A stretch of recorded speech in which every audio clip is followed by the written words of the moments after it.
Thank you, thank you. What an amazing day of speakers, hot topics, emerging technology. You feeling smarter? Curious? Yeah, inspired? Good, good. Thank you so much for being here. I'm Stanfield Gray. On behalf of the DIG team, we greatly appreciate every one of you. This is the 10th anniversary, as I mentioned. We're returning to the College of Charleston where it all began. And so I want to start by saying we are very honored today to have President Andrew Shue join us of the College of Charleston. He's the 23rd president of this institution, which is the oldest institution of higher learning in South Carolina. It's a beautiful campus. It's an amazing, inspired place, and we're very fortunate to have them as our host sponsor this year. So let's give it up for the College of Charleston. Thank you, thank you. They provided this beautiful venue, this beautiful campus. Oh, sorry, I faked out President Shue. Well, I did want to mention, of course, that he is also a rocket scientist. So this is right in his wheelhouse, the emerging technology, all the things we're inspired by. He's in the middle of an ambitious 10-year strategic plan. It's going to revolutionize this institution and really going to put it on the national forefront as one of the premier liberal arts higher education institutions in the U.S. So without further ado, let me introduce President Andrew Shue of the College of Charleston. Thank you. Thank you. Sure. Good afternoon, everyone. I guess in order to come here, I actually lost my tie for you just to fit in better. But like Stan said, I used to work for industry, and so this is very dear and near to my heart. I want to welcome everyone to this beautiful campus.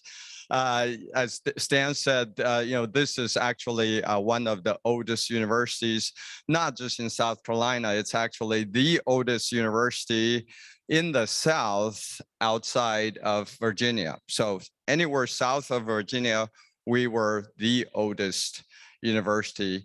And we're the 13th oldest university in the country. And if you have time, I would highly encourage you to walk around our beautiful campus. It's not very big, but it's one of the most beautiful campuses in the country. In fact, this is not me saying that. We were voted as the most beautiful campus by the readers of Travel and Leisure magazine. So we have actually proof for that. But I hope your first day is going well. I hope you have learned something new. In a way, this summit is almost like a university education all crammed into 2 days. So in that sense, the College of Charleston has a lot in common with Dig South. I want to thank Stan and Sunny for your partnership. Certainly I see this as a win-win situation to bring so many tech leaders to our campus is also good for our students, our faculty. We are an old university and probably one of the oldest university in the country, but we're also bold. In fact, we're very much into innovation and we're very interested in engaging with industry or with technologists like you. That's both for our students and for our faculty.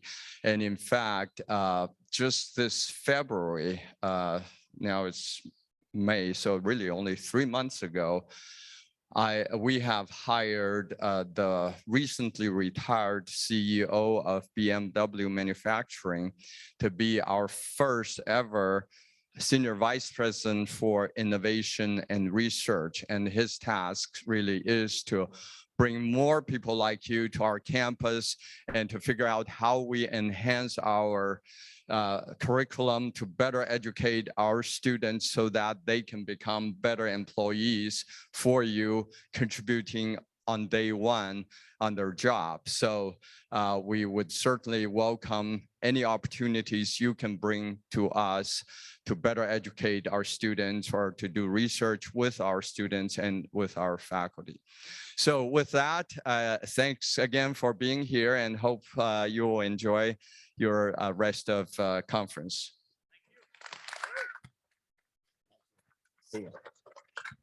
President Shu, ladies and gentlemen, College of Charleston.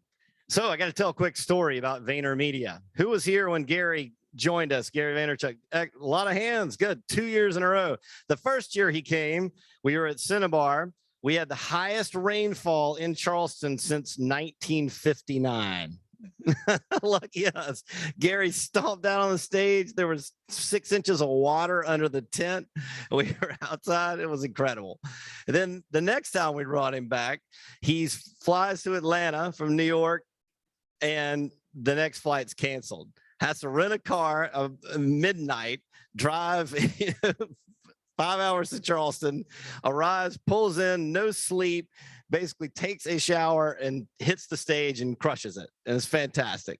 And, you know, he was so kind, so generous to come down to a, small conference like ours and really share what Vayner Media is all about. He gave a lot of time. Every individual book signing was personal to him. Every person he encountered, he did everything we asked him to do.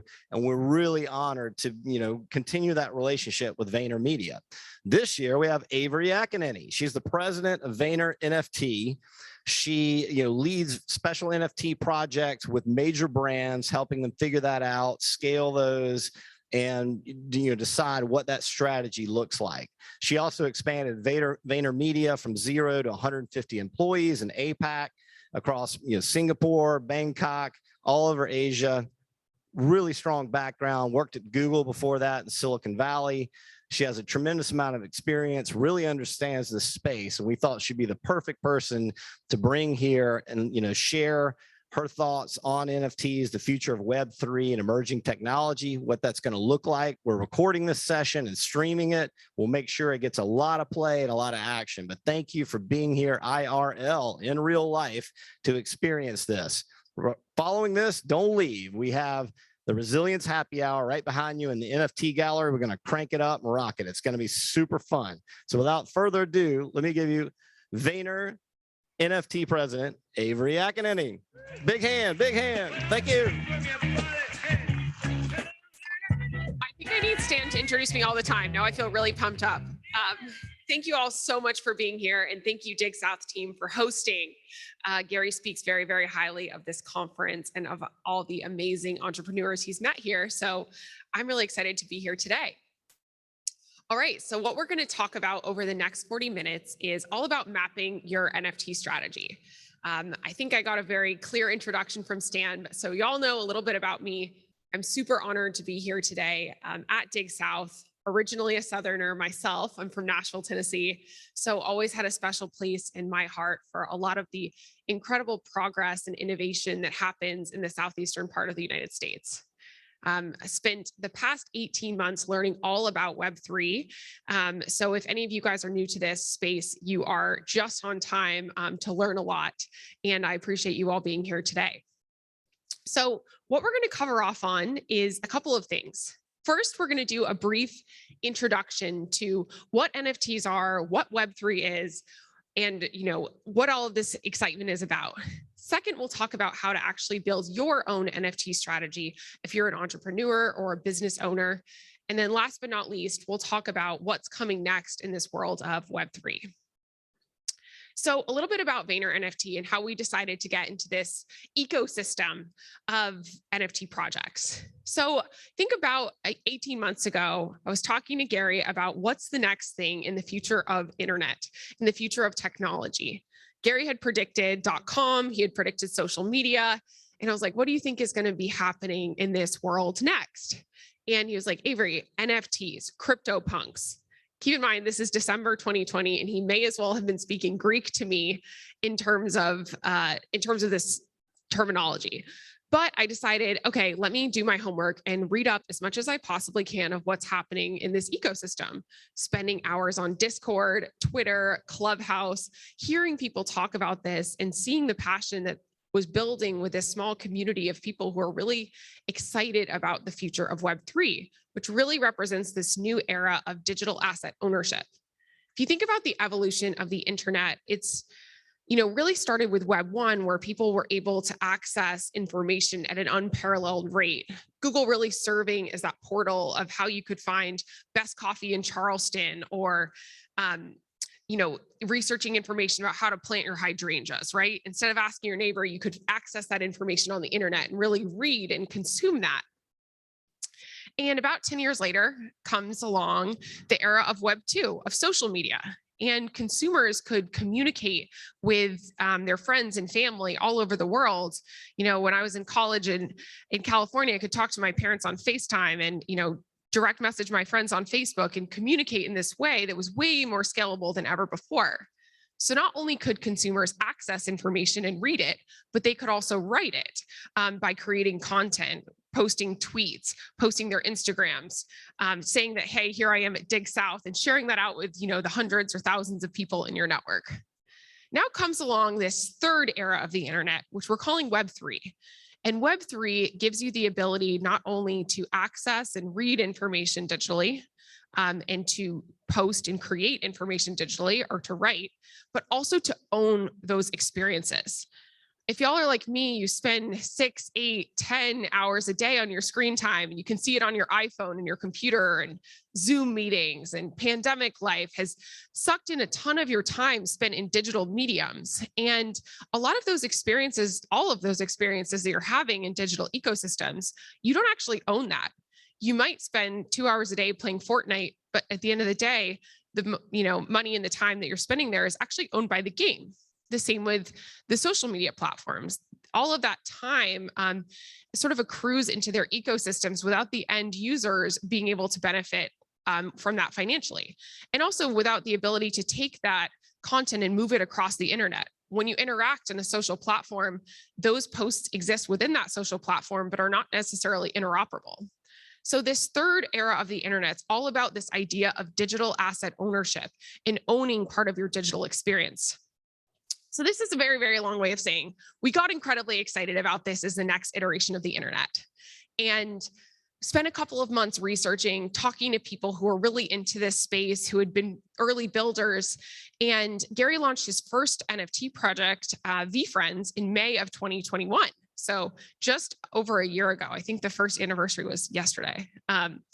And that gave us a ton of learning and knowledge of how to structure an NFT program, how to evangelize a community to care about digital asset ownership and care about NFTs. And we learned so much, like what to do right, what we would do differently. And we thought, okay, let's take this show on the road and help educate the partners that Vayner has built over the last 12 years about this world of Web3. So let's go talk to our friends at Budweiser and Pepsi and Coinbase and Ford and all of the sort of big enterprises that we work with, and celebrity friends and sports association friends, and help them understand why we think this is such a big deal. So we started Vayner NFT in July of 2021 and have been educating, evangelizing, developing strategies, and helping guide launches for all different types of enterprise partners ever since then. And we really believe that the future of blockchain-based enterprise is here to stay. There might be some highs and lows, and anyone who follows the crypto markets or reads any old headline will tell you this is actually a very interestingly timed session, because we're coming off a chilly couple of days in the crypto market. But if anything, I'm more convicted than ever that this is the right time to build. This is a builder's market, and we believe this is here to stay. So it's the perfect time for us to be talking about this at Dig South. So let's get into NFT 101. Who in this illustrious crowd of very technical and savvy people has crypto today? Okay, we're looking at about half. So we got half of us who have crypto, and who has ever gotten an NFT? Who has an NFT in their wallet? Okay, also about half. If you don't have one, I just onboarded Kathy, who is my lovely host, and anybody can claim a free NFT in the NFT gallery. There's a free POAP, so I encourage everybody to check it out. So a lot of you already are familiar with the basics of NFTs, but for those who are not, NFTs, or non-fungible tokens, are unique items that on the blockchain, NFTs are unique blockchain managed ownership. And this could be something like a ticket to a concert. It could be a digital collectible. It could be access to a special event or an experience. It could be a domain name, avery.eth, or even an ownership record to a physical asset like a house. So NFTs are really just a unique digital item that has blockchain managed ownership. And the reason it matters is, again, because this idea of digital asset ownership is something that's going to guide us into the next iteration of the internet. And NFTs might have been the word of the year in 2021, but this is not a completely new phenomenon. NFTs have been developed over the last several years from a community that's small and dedicated to building in this world and dedicated to these principles of decentralization, which essentially means that it's not governed by any one company or one group that controls access to servers. It actually comes from the community and is community owned. And in 2017, there were a couple of the first projects that really took off, and those started with CryptoKitties and CryptoPunks. CryptoPunks, which are these little guys and gals, you might have seen them featured on Jay-Z's Twitter or certain celebrity handles, maybe even seen them on mainstream media. But this is the first enduring NFT project that's really hit mainstream consciousness. And these were free to claim and are now selling for hundreds of thousands of dollars with different rarity and a huge community that's super excited about like the future of CryptoPunks. So this started in 2017. Then we started to see metaverses pop up. Metaverses like Decentraland and CryptoVoxels. And like a game, it's a digital immersive experience where you can hang out and you can see your friends and have an avatar. But unlike Roblox, there's no CEO and there's no company who controls access to all of these. So these open metaverses that can be built and owned by the users. 2019 ushers in this era of digital art. In South Carolina, y'all have a ton of incredible digital artists, and I checked out some of their work just behind us. And Super Rare, starting in 2019, also ushered in this new genre of art creation and collection from really talented fine artists. And many people say like, Avery, but I could just buy a painting and hang it in my house, and that you can do that too. But why I think that digital art has had such an attraction for incredibly talented creators is this idea of a recurring royalty stream. So if I buy a painting from an artist, I think, oh, this is an amazing painting, I'm going to buy it for $1,000. And over the next 10 years, that artist becomes really famous. It's the next Picasso. If I sell that painting instead of for $1,000 for $10,000, $100,000, the artist doesn't get any of the benefit of that, right? Like I paid them once for that $1,000. The difference with an NFT is that you can actually embed within the smart contract this idea of a recurring royalty. So whenever someone buys or sells or trades this NFT, the artist is automatically given a certain percentage, which they can decide. I think this is game changing for artists because we know that art changes hands over time. Auction houses have whole businesses around this.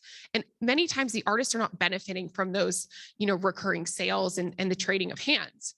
So this new phenomenon has gotten a lot of digital artists really excited and creating some incredible things. And 2021, a digital artist, also from the South, named Mike Winkelman, or Beeple, had a watershed sale, $69 million for an NFT, which was just over a year ago.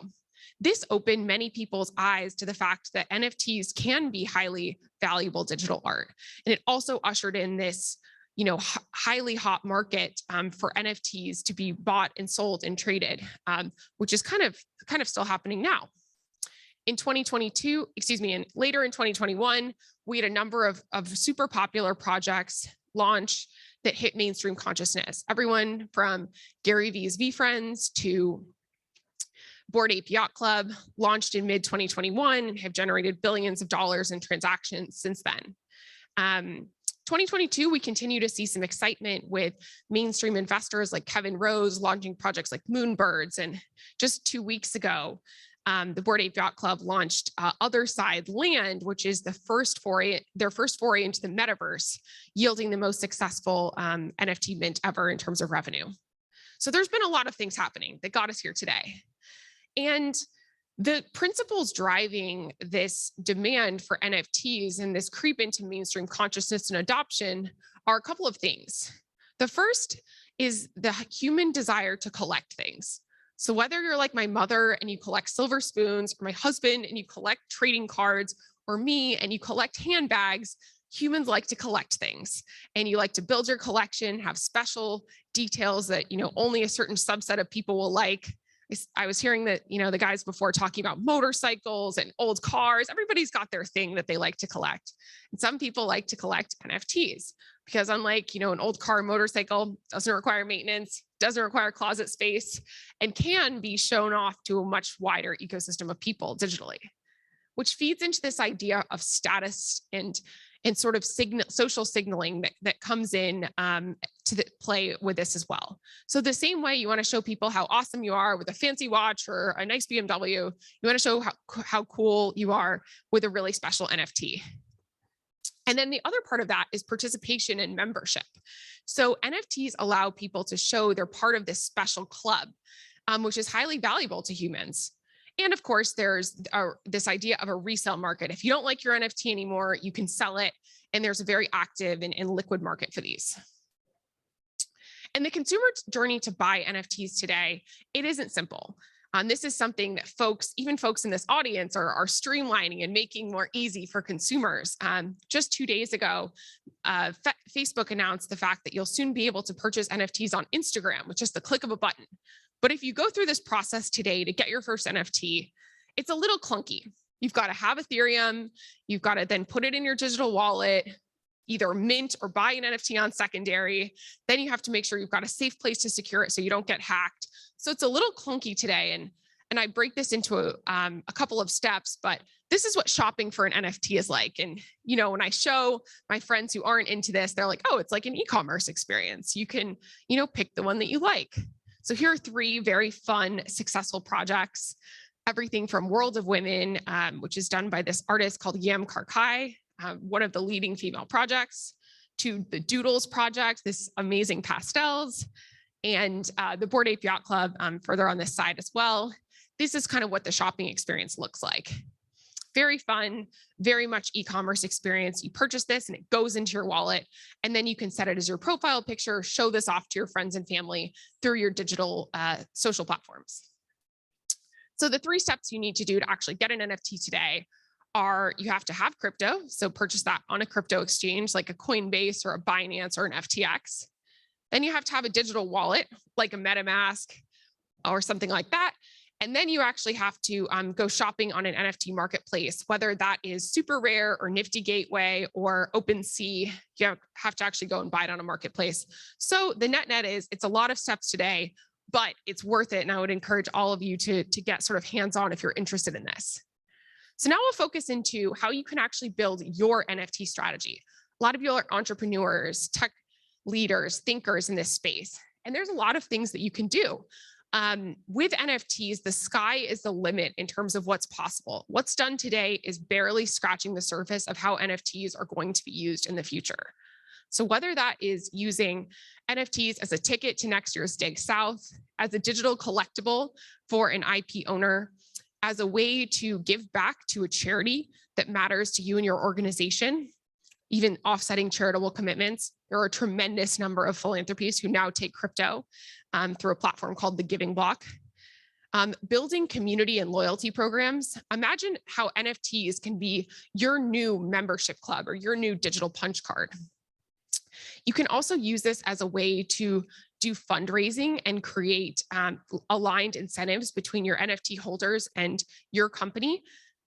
Unlike traditional fundraising, this is going to be transparent to them of how much money has been made through the mint, how that evolves over time. And in fact, they're incentivized to help you develop your platform because the more that your brand and platform grows, the more it benefits the NFT holders. NFTs can also be used to create an interesting PR moment and show that you're ahead of the curve in your industry, to celebrate a specific moment in time that should be commemorated, or even through NFT product development. One thing we thought a lot about is how in Web 2, these startups came out of nowhere and they knew how to use Instagram and TikTok better than the big companies, right? And these startups came out of nowhere and generated a tremendously loyal following through social media. I think the same thing is about to happen with Web3, and companies and entrepreneurs and startups who get Web3, who can engage and incentivize their communities through these tokenized economies, are going to really like double lap the big players who are still scratching their head and saying, what is an NFT? But before you get into launching your program, and I can see a lot of wheels turning in this crowd, I strongly advise everyone to DYOR, do your own research. And before thinking about how you can commercialize in this ecosystem, really spend time to understand it.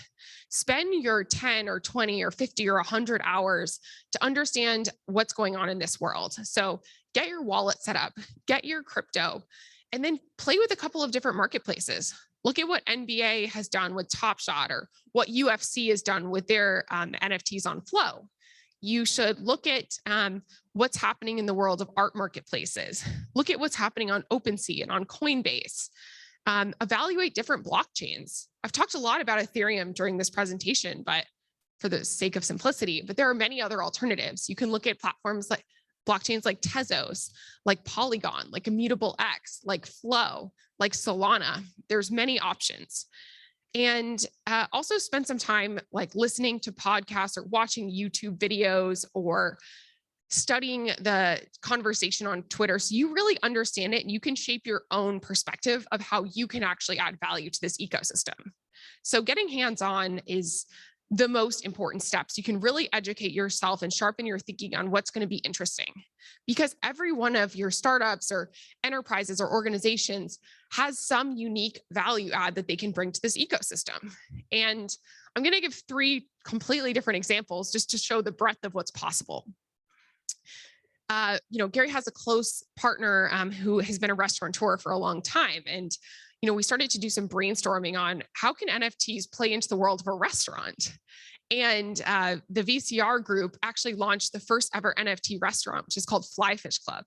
And the NFT is actually your access to this restaurant. If any of y'all have ever tried to get a, busy table in New York on a hot Friday night, it's actually hard to get into those hot places. And I'm sure it's the same in Charleston these days. So this NFT actually grants you dedicated access to a special restaurant.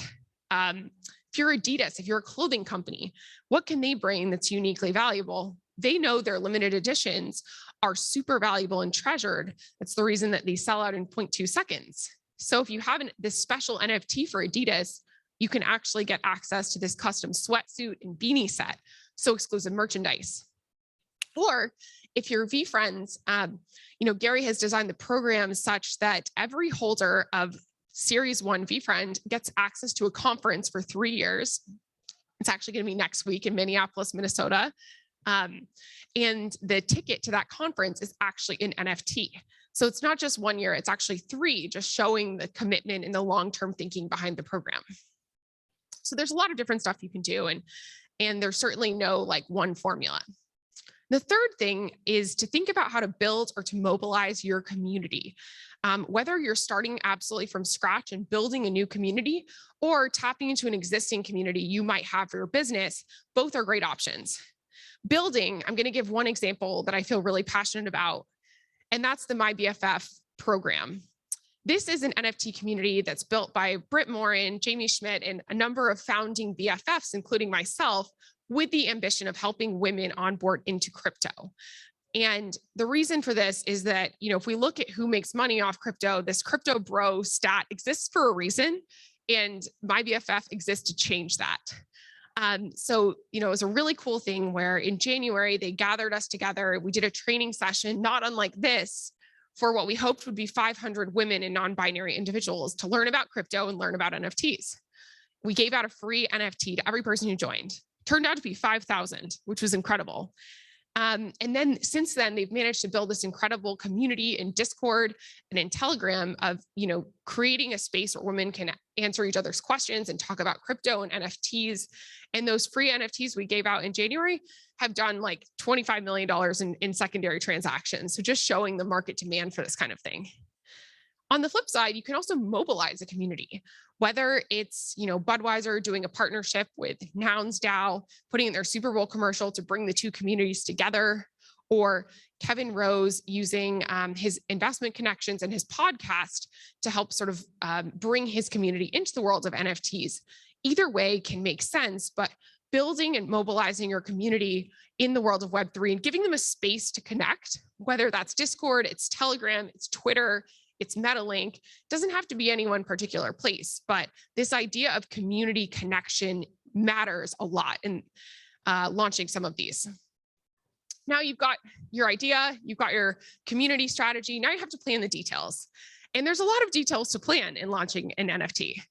First, do you want this to be a drop, so a one-off activation commemorating something specific, or do you want this to be an ongoing program?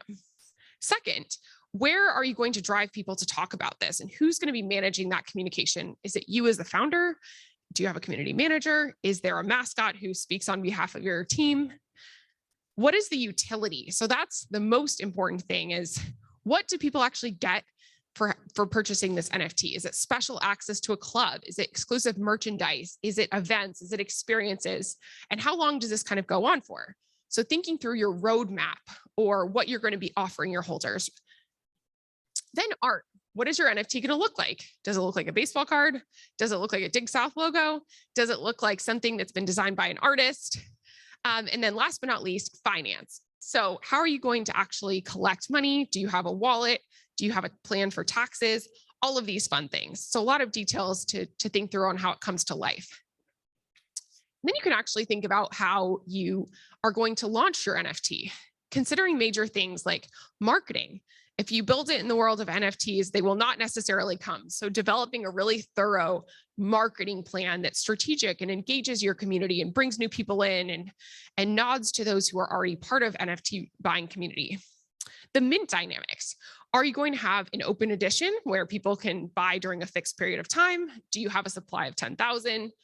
Thinking through those dynamics and the tokenomics, how many you're going to make and how much they're going to cost. Or maybe it's free. Some of the most successful NFT projects ever launched have been free mints that end up having a ton of activity on secondary.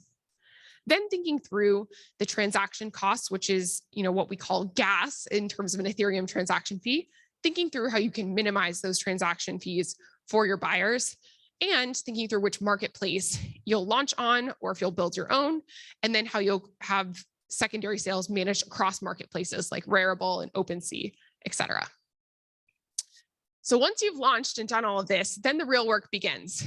I always tell people closing your mint and finishing your mint out, that is the beginning of your journey as an NFT project founder. So delivering upon the roadmap is the first thing that should be top of your mind. Thinking about ways to surprise and delight your community, whether that's having special guests come and speak to them, offering exclusive perks, figuring out those little moments to surprise and delight your NFT holders. Then making sure that communication with holders is really strong and is frequent. Maybe it's Ask Me Anythings with the project founder, and maybe it's a regular town hall where the community can vote on certain decisions. And also forging partnerships. We're at this incredibly early point in the world of NFTs where everybody wants to work together, and 1 + 1 can equal 11 if you do it correctly. So striking these strategic partnerships. So where do we go from here? There are so many different things required to actually launch a project and then get it off the ground.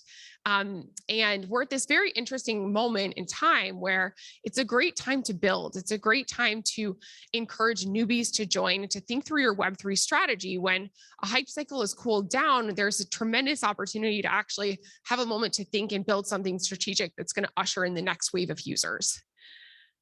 Broader market adoption is the #1 thing that is required in order to actually drive the NFT industry into the next phase of growth. So if you think about this sort of marketing, the technology adoption bell curve that many of you all in this room will be very familiar with, we are super early on this. Like, I would put us in sort of the innovator camp.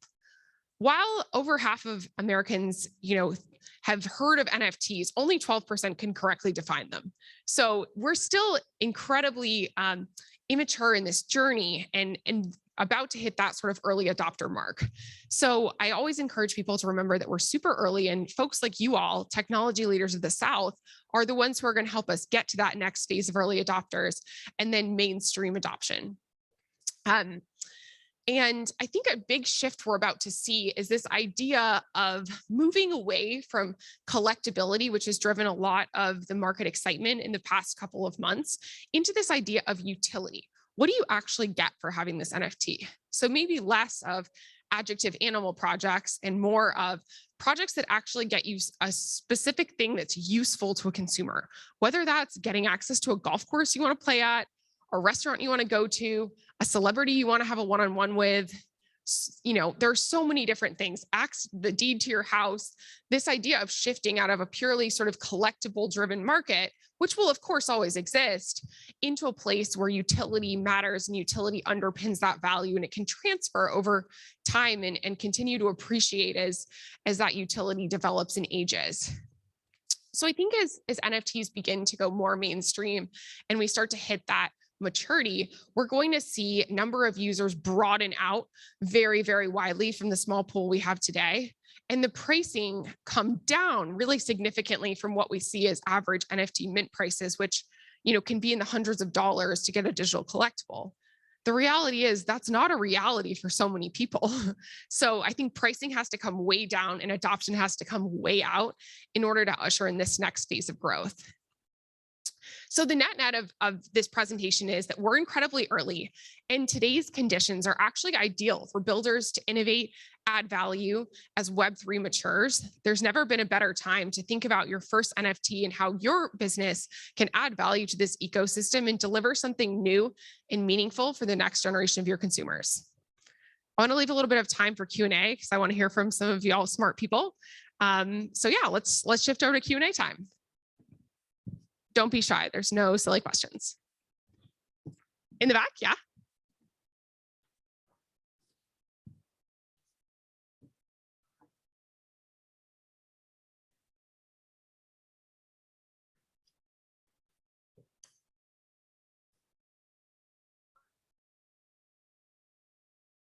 Quantum computing algorithm that we can do QRNG numbers on, and we can embed that into an actual picture. And so it goes across the blockchain. So we're actually talking about 2 encryption methodologies. And so I was wondering, as we enter a market, what would be a strategy to go about advertising something so bleeding edge that a lot of people wouldn't understand? I think the best way to think about how to get that amazing technology, which sounds genius, into people's consciousness is through partnerships, is to pick the 3 NFT projects that are willing to work with you to help bring that to their communities. Because from what I think I understood from that question, essentially this can travel across the internet. So as more people are seeing a specific asset, like that sort of benefits the holder. I would actually recommend looking at Creative Commons licensed projects that are very interested and motivated in helping spread their project across an ecosystem and less sort of financially incentivized. I think partnering with some of these bleeding edge projects on the NFT side can help you spread the message to a small community, because that virality starts with a small and dedicated community. So I would recommend partnering with a few, explaining what you're doing and seeing if there's a way, you can work with them as initial pilot cases that can then domino into a larger NFT marketplace.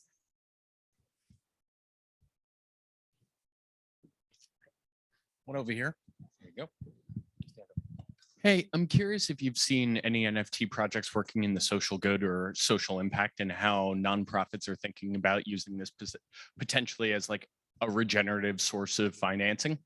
Yeah, I think philanthropy is one of the big opportunities for NFT projects. A lot of projects give a certain percentage to a philanthropy.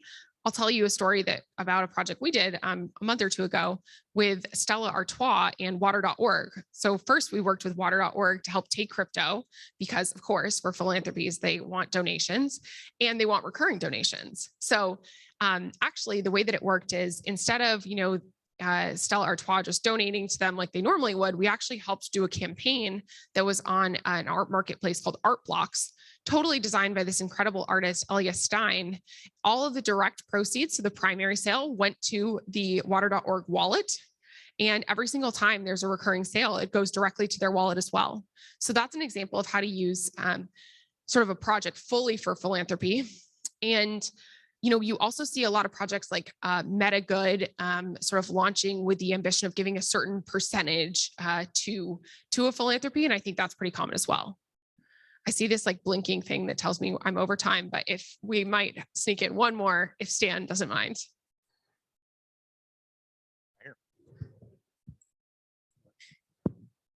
Thank you very much for speaking. Appreciate it. So in the partnerships that you guys have and the conversations you've been having in the space, like what type of business utility do you see reaching the masses or the biggest opportunity in the next 1 to 3 years? I think ticketing is a really big one. People like to save tickets. Whether there's a crazy game, whether it was a Heat game and it went into like quintuple overtime, and people save tickets for things like that. So I think NFTs as tickets, that makes a lot of business sense. I think NFTs as a loyalty program also makes a ton of sense, right? Like everybody gets those emails that are annoying, that you're sick of seeing.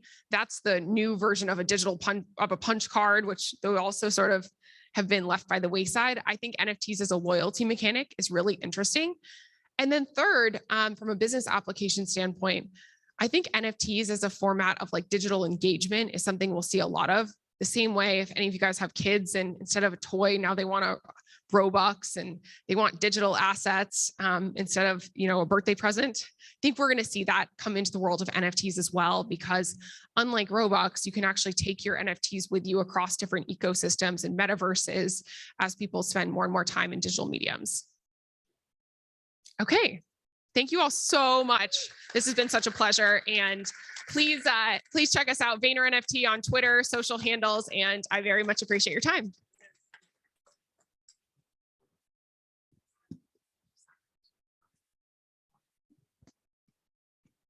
Awesome. All right, whose brain is pinging? Anybody's brain pinging right now? Ideas, motivated? Yes. Yes. All right, good. That was wonderful, Avery. Thank you. Okay, so the rest of the evening, we've got the resilience shindig with the one-man theremin, which is really cool. Keith Bradshaw is going to be right behind us here. There's a happy hour in the NFT gallery, and then you have options for 2 different happy hours. One sponsored by Pantheon at Hotel Emmeline, and then the Office People Showcase happy hour over at Bodegas. So take your choice on those. And then tomorrow morning, we're going to start right at 9 o'clock. We're going to be upstairs in the hospitality suite with a Theater 99 improv. So we'll look forward to seeing you guys there. We just appreciate y'all so much. Thank you for being here today, and we'll see you back behind the curtain.